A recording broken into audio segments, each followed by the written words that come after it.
Sin duda, los cementerios guardan historias increíbles, las mismas de las personas allí enterradas o incluso las miles que tenemos los vivos.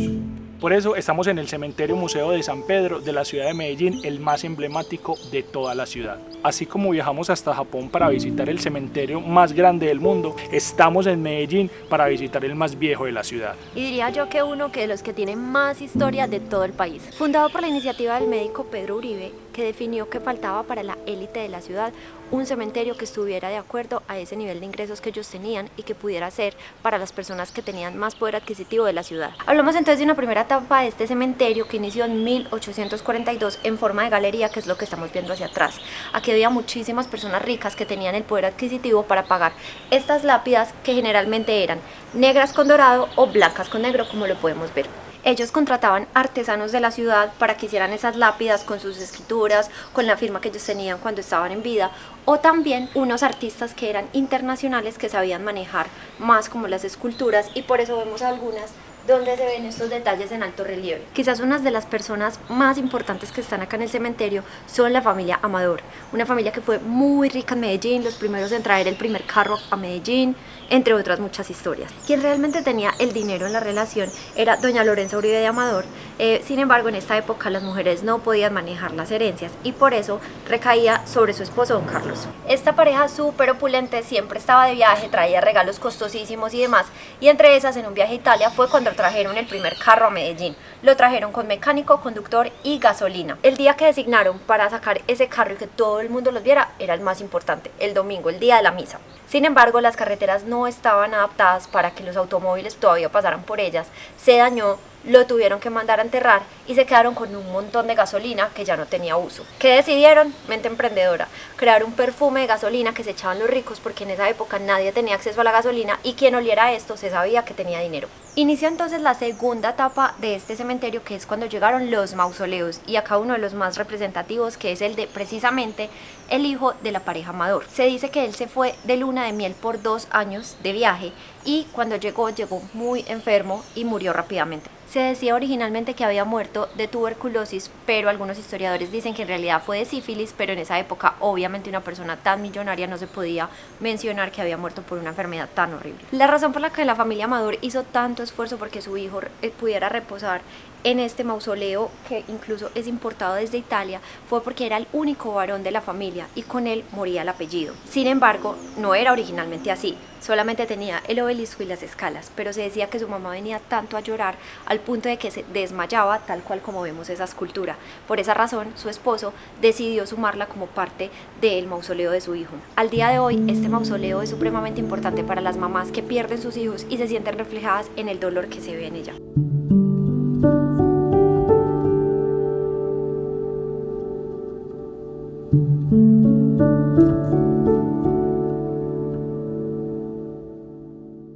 La familia Uribe, es decir, de la madre del joven que acabamos de ver, tuvo un detalle bastante particular para su época.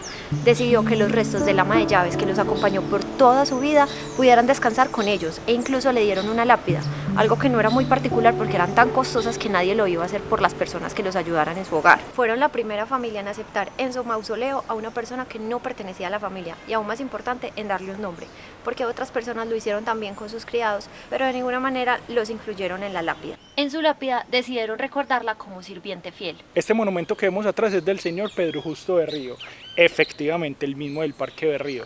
Lo especial de este monumento es que se demoró en traer casi 3 años porque venía directamente en barco desde Italia y lo trajeron en lomo de mula desde el puerto de Buenaventura hasta este lugar.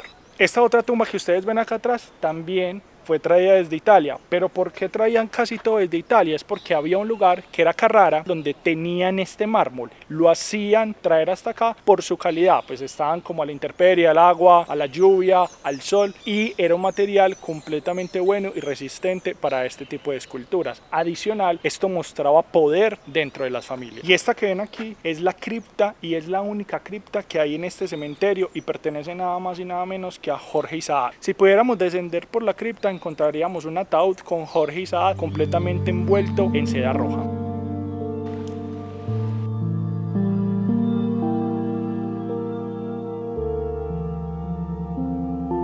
En Antioquia siempre han tenido innumerables de mitos o de cosas que hacen tener buena suerte. El trébol de 4 hojas, las patas de conejos, pero hay una en especial que son los dedos de los ángeles. Hay muchos ángeles dentro de este cementerio que no tienen dedos, y esto tiene una razón, es que las personas venían a robarse los dedos de estos ángeles para que les diera buena suerte. Ahora bien, ellos decían que se caían porque sí, pero estamos hablando que es mármol. O sea, si podemos frotar un mármol por muchos años, eso no se va a caer. Sin embargo, se tenía la creencia que cuando le rezaban a los ángeles o a los santos y rozaban constantemente el dedo, si el dedo se desprendía era porque el ángel había escuchado esa súplica o esa oración. Aquí podemos ver una de las 3 réplicas que autorizó el Vaticano para que existieran en Medellín de la obra La Piedad de Miguel Ángel. En ella lo que se busca es revivir el dolor de una madre que pierde a su hijo, como lo hizo María con Jesús, y cómo lo carga. La diferencia que hay entre las diferentes réplicas autorizadas son mínimas. Aquí está una de las muchas familias Uribe famosas e importantes de Medellín. Se dice que esta es la del expresidente Uribe, aunque no podemos estar seguros de eso, pero lo más importante que tiene es el ángel que acompaña la tumba. No sé si pueden notar que este es un ángel que en realidad es femenino, cuando en realidad se supone que los ángeles son asexuados. Lo más importante es que en realidad iba para el cementerio de Pereira, donde no lo permitieron porque decía que era demasiado provocador por su busto, su manera femenina, su vestido y demás. Lo más increíble de visitar este cementerio es que de verdad hay tantas personas que en su momento fueron tan importantes y tan millonarias, como fueron presidentes, escultores, artistas, todo tipo de personas de la elite de Medellín que hicieron de este cementerio un lugar lleno de historias que de verdad no tendría fin.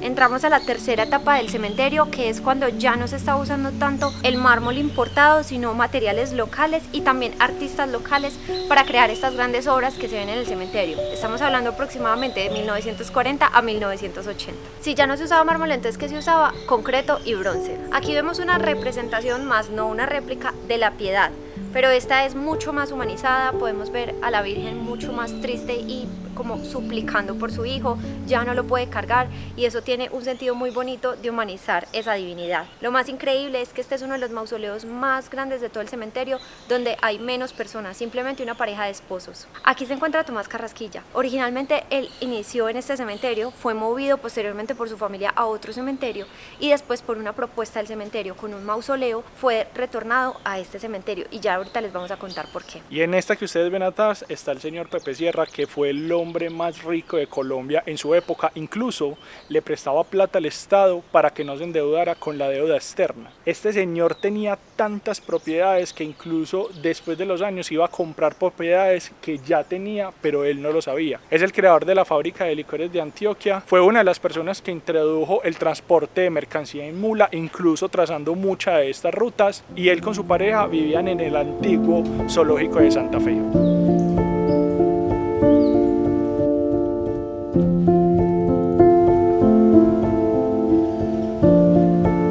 Las Tres Marías es la tumba más famosa de este cementerio, la que las personas más recuerdan cuando piensan en este cementerio, pero lo más importante es que así ni siquiera se llama la obra. La comunidad fue la que decidió llamarla Las Tres Marías. Hay muchísimas historias alrededor de esta escultura, de lo que significan, pero hay dos muchísimo más importantes y relevantes para la historia. La primera es que se dice que estas tres son las que reciben a los muertos del día y que les dan todo un recorrido por el cementerio y les dan la bienvenida para que su alma pueda descansar. Por esta razón muchísimas personas vienen, les traen agua y les traen flores, porque son quienes le van a dar la bienvenida a sus muertos. La segunda es que las personas de la comunidad LGBTIQ se sienten muy identificadas con esta escultura porque creen que también son almas en pena, y ellos a veces se sienten así en este plano terrenal, como que no pertenecen ni a una cosa ni a otra, y por eso vienen acá a hacer muchísimos ritos relacionados con esta tumba. Y empezamos la cuarta etapa, que va más o menos desde 1980 hasta la actualidad, que para esta época cambió completamente el concepto de cómo se enterraban a los muertos.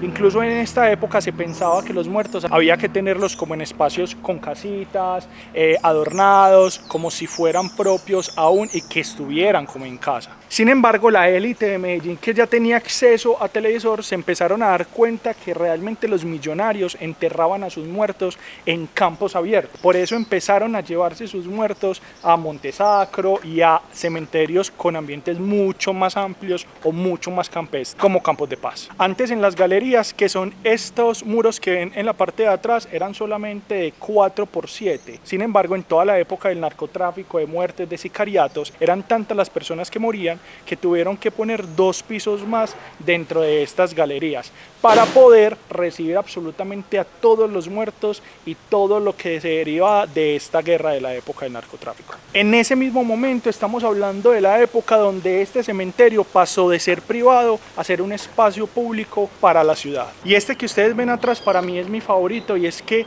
este mausoleo realmente es de una persona que en este momento está viva. Es una persona muy influyente, es escritor, político, tiene demasiado reconocimiento en este país, pero esto tiene una especialidad de por qué es tan importante. Él es de un pensamiento completamente libre y puso 3 condiciones para que este mausoleo pudiera estar dentro de este cementerio. La primera condición que él puso es que él quería que lo inhumaran de pie. Acá ya está listo el espacio donde va a ir su ataúd completamente vertical, parado, porque su creencia era que si él nunca se le había arrodillado a alguien en vida, no lo iba a hacer cuando estuviera muerto. La segunda era que tenían que traer de vuelta a Tomás Carrasquilla. Esta fue la historia que Manu ahorita les contó, que se habían llevado a Tomás Carrasquilla, pero volvió por esta petición. Y la tercera condición era que este señor quería una tríada de los escritores que estaban en este cementerio: Jorge Isaac, Tomás Carrasquilla y este señor.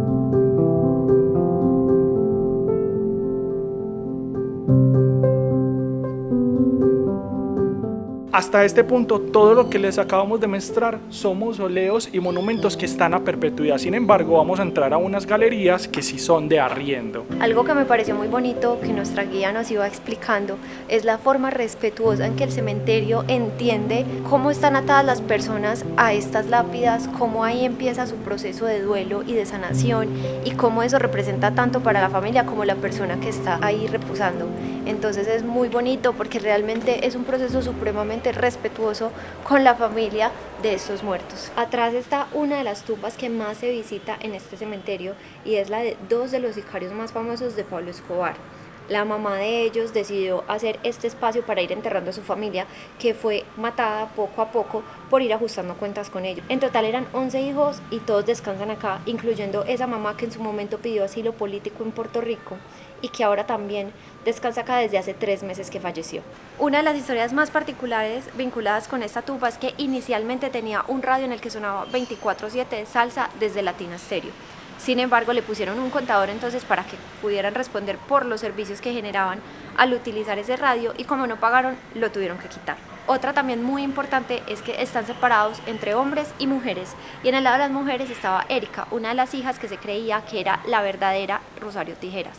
Muchísimas personas venían para tratar de conocerla, de alabarla, de dejarle regalos, pero la mamá no tuvo paz con esto y quería que la dejaran descansar en su tumba. Incluso el creador de Rosario Tijeras tuvo que salir a decir que era 100% ficción, y ahora ella descansa en otro lugar en paz. Otra cosa muy importante y que torturaba muchísimo a la mamá de estos hijos era que se volvió una de las tumbas idóneas para hacer en el tour del Narcotour de Medellín. Entonces ella decidió cambiarla todo. Tenían una serie de fotos y de cosas en honor a las personas que acá descansan, incluida una escritura en sus tumbas que decía sacrificado porque habían muerto en esa guerra del narcotráfico. La mamá retiró todo para que para las personas dejara de ser atractivo venir a ver a sus hijos. Esta puerta marca una separación que fue muy importante para este cementerio, y es cuando al lado teníamos el cementerio laico. ¿Qué quiere decir un cementerio laico? Para todas esas personas que eran prostitutas, excomulgados, bebés que no se habían bautizado, porque en ese momento el Vaticano no había autorizado que personas que no pertenecían a la religión descansaran en campos santos. Sin embargo, esa regla cambió, se demolió todo lo que había antes, se llevaron a los muertos al cementerio de San Pedro y ahora se han unido para hacer uno solo.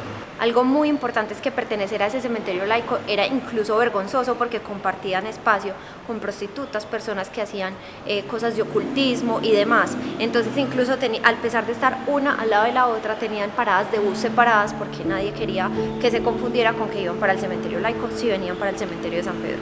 La única zona que vamos a ver de colores en todo este cementerio es el pasillo de los niños, que originalmente estaban en ese cementerio laico porque no habían podido ser bautizados, por lo que aún no pertenecían oficialmente a la Iglesia Católica. Lo más doloroso de todos es que como ellos cuando nacen aún no tienen un nombre, los ponen tal cual como vienen en el registro de defunción, es decir, como hijo de alguien, pero aún no tienen nombre. Como esa lápida original se las da el cementerio de San Pedro y pues debe hacerlo tal cual el registro, muchos papás deciden cambiarla dándole el nombre al hijo que habrían tenido si siguiera viviendo. Llegamos al final de este recorrido, sin duda un lugar lleno de paz, lleno de buena energía, lo que normalmente suele ser como lugares oscuros. Incluso no quisimos llevar este video por esas historias que normalmente está llena la web. Nosotros queríamos hacer algo completamente distinto y que se dieran cuenta que Medellín está completamente lleno de historias brutales. Y por último y no menos importante, un agradecimiento gigante al cementerio San Pedro por permitirnos contar una historia como medellinenses también nos pertenece, por no guardar recelo, ningún tipo de egoísmo con estas historias, con estos pasillos y este lugar tan increíble para la ciudad, y que nos permitieran hacerlo de una manera tan increíble, de la mano de unas guías increíbles que nos contaron historias de la mejor manera, que nos compartieron su energía y que nos dieron muchas ganas de venir a recorrer este cementerio muchísimas veces porque hay historias en cada esquina.